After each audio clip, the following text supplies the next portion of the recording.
The bells of All Hallows have been ringing since dawn, and this time they do not stop.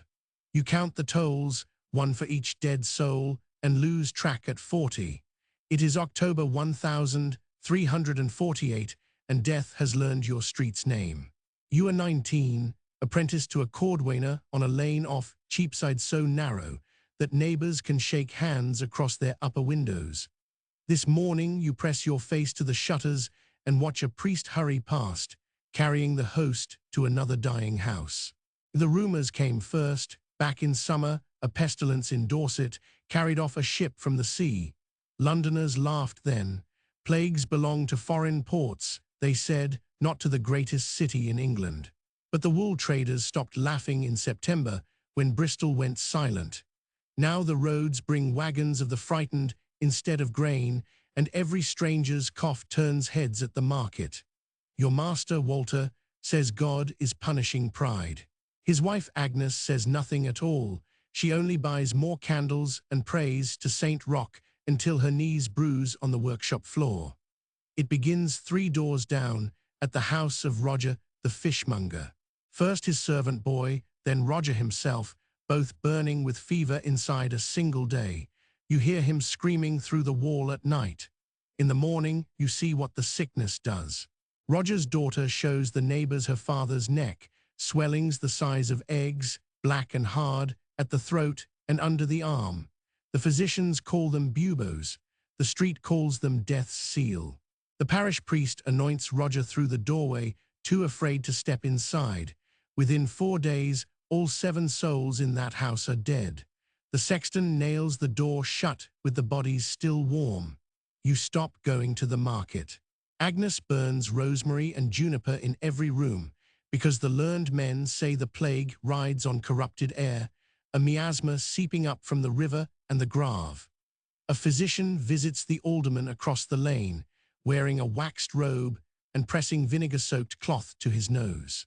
He bleeds the man, prescribes crushed emeralds for those who can pay, and leaves. The alderman dies anyway before Sunday. By November, the bells ring so constantly that the bishop orders them silenced. The sound is killing hope faster than the plague kills bodies. The silence that follows is worse. Now death arrives unannounced. Walter forbids you to leave the workshop, but work has stopped. Nobody buys shoes when they are buying shrouds. You sit among the lasts and leather, listening to carts rumble past, and count the houses that have gone dark. Then Agnes finds the mark on her own body. She shows no one for 2 days, hiding the swelling under her sleeve, still cooking, still praying, until the fever takes her legs out from under her at the hearth. Walter holds her through the night while she shakes. You bring water, vinegar, a priest who will only stand at the threshold. There is nothing else to bring. Medicine in this year of grace is a candle against a storm. Agnes dies before dawn on the feast of St. Andrew. Walter carries her down himself, because the corpse-bearers demand a fortune, and lays her on the cart among strangers. He does not weep until the cart turns the corner. That is when you understand there will be no funerals, no tolling bell, no procession, no stone with her name. The parish churchyard filled weeks ago. The dead of London now go to pits beyond the walls. You follow the cart once to East Smithfield, where the king has consecrated new ground. What you see there stays behind your eyes forever. A trench long as a street, where bodies are laid in rows, 5 deep, like cargo in a hold. Yet even here there is a terrible tenderness. The diggers lay each body straight, face to the east, ready to rise on Judgment Day, order in the pit. It is the only order London has left. December. Perhaps half your street is dead or fled. The rich went first, riding to country manors. The Lord Mayor's proclamations still appear on church doors, but fewer and fewer are alive to read them. Strange figures move through the emptiness. Looters slip out of shuttered houses wearing dead men's cloaks. A crier walks Cheapside at dusk, calling the names of the missing, and no one ever answers. Walter stops speaking more than a few words a day. He works leather that no one will buy, hammering pegs into soles at midnight. You realize he is not making shoes. He is keeping his hands too busy to remember. Christmas comes to a city holding its breath. At St. Paul's, crowds kneel shoulder to shoulder, begging mercy. The same crowds, you realize with cold horror, in which the pestilence passes from breath to breath. In January, the sickness reaches your own body. You wake with your shirt soaked through and a pain under your arm like a hot coal buried in the flesh. You are 17 kinds of afraid, and you tell no one for a day, just as Agnes did. When the fever breaks you open, Walter does not flee. He hauls you into his own bed, dribbles ale and broth between your teeth, and lances the swelling with a cobbler's all passed through flame, a mercy that makes you scream. For 6 days you drift between worlds. You see your mother, dead 10 years. You see the trench at East Smithfield opening like a mouth. Somewhere far away, a man's voice keeps saying, "Not this one, Lord, not this one too." On the 7th morning you wake weak as wet paper and alive. The swelling burst and drained, the fever ran its course. No physician can say why. 1 in 5 touched by the pestilence lives. You are the 5th. You learn the price of your survival in the doorway of the workshop. Walter is on the floor by the cold hearth, and he is coughing blood.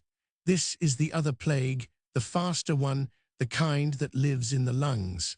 He will not let you hold him. He points to the door, mouths the word out, and turns his face to the wall. Walter, who never left your side for 6 days, spends his last night alone, so that you might see spring.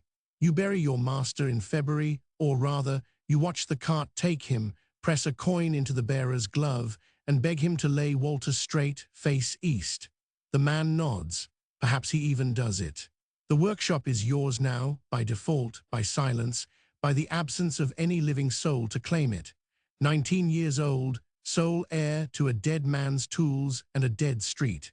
The rats grow bold in the empty houses. March. You survive on stores and stubbornness. Grass grows between the cobbles of Cheapside. You once heard 10,000 voices in this market. Now you hear your own footsteps, the river, and the wind through broken shutters. Sometimes there are wonders. A wedding at St. Mary le Bow, 2 survivors laughing at the church door while a dozen people throw grain. Life insisting on itself in the middle of the graveyard the whole city has become. In April, the death carts run less often. In May, whole weeks pass between them. The pestilence is not defeated, nothing defeated it, it simply eats until it starves. London was the feast. London is now the bones. The counting begins. The priests who lived tally their parishes and go pale. Of every 10 Londoners who saw last Michaelmas, perhaps half or fewer will see this one. Some streets are gone entire, every hearth cold. But you notice something the chroniclers will confirm. The poor who survived can name their wage now. Lords beg for harvest hands. A labourer who was chattel in 1,347 bargains like a merchant in 1,349. The dead have made the living expensive. You take on an apprentice yourself, a boy of 12, orphaned twice over, who flinches at church bells. You teach him the trade slowly. You do not have to explain the flinching, you share it. Summer comes, obscene in its beauty. Fruit swells in abandoned orchards. And still some nights, you stand where Roger's house was pulled down and try to remember all their faces, and you cannot, and that is its own small death. The learned men are already writing their explanations, misaligned planets, corrupted vapors, the wrath of God. You listen to a physician blame the conjunction of Saturn. You watched a priest die shriving the poor. You keep your own counsel. What you know is simpler. You know that courage looked like Walter with his lancing awl, and love looked like a man dying with his face to the wall so a boy might live. No chronicle will record him. You will. Years from now they will give it names, the Great Mortality, the Great Pestilence, and centuries later, the Black Death. You will simply call it that time, and other survivors will nod, and nothing more will need saying. You will live to see the world it made. Wages high, old certainties cracked, peasants unafraid, English spoken where French once ruled. Historians will say the plague broke the medieval world open. You only know it broke your street first. 1 in 3, perhaps 1 in 2. Between 1348 and 1350, England lost near half its people. Europe 25 million souls or more. Every survivor carried a list of names, the way you carry Agnes and Walter and Roger's laughing daughter. And here is the strangest truth of that terrible year. The sun still rose over the Thames every single morning. People still married, still baked bread, still argued over the price of leather. The end of the world came, and the world refused to end. So when your apprentice asks, years later, how you endured it, you give him the only answer you have. One day, then the next. You were not braver than the dead.